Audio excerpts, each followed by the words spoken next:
Ja, ich habe noch einen Bruder, einen älteren. Wir gewachsen in der jüdischen Sprache, bei uns alle sind Juden.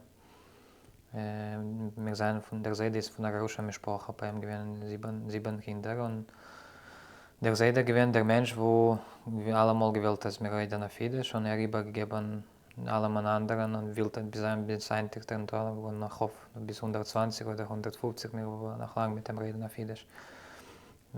Wie das gewesen, die Tate mit der Mama in Anfang geredet mit uns auf Jiddisch, später angefangen reden mit auf andere Sprachen. Das ist ich mein gewesen sehr wichtig und für die Sprache und für uns zum Auslernen die Sprache. Und später Litwisch, Russisch, Englisch, Hebräisch, andere Sprachen, Deutsch.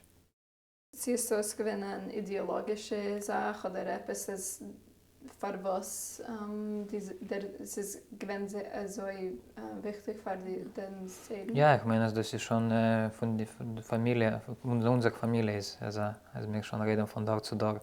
Also es ist sehr, nicht oft, du kannst es da finden oder in Litauen oder viele in Amerika oder in Eretz Israel Menschen, wo reden auf Jiddisch und Menschen, wo reden auf Jiddisch von den kleinen Jahren, wie sie geboren geworden.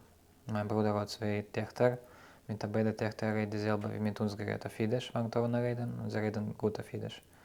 Einer ist 3 Jahre, einer ist 8 Monate. Mit 8 Monaten die noch praktikiert sich, weil 3 Jahre ich habe geredet, sie redet sehr gut auf Jiddisch. Was meinst du, wird sein in die Zukunft von Jiddisch in Litauen?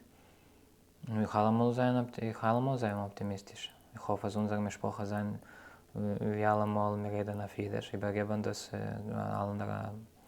andere Menschen noch übernehmen. Und du willst, wie gesagt, und du kennst, wir kennen das tun. Das ist nicht die schwerste Sprache, aber du fragst wegen die jüdischen Sachen, wo es da kann, wir können übernehmen und übergeben an einen anderen Menschen.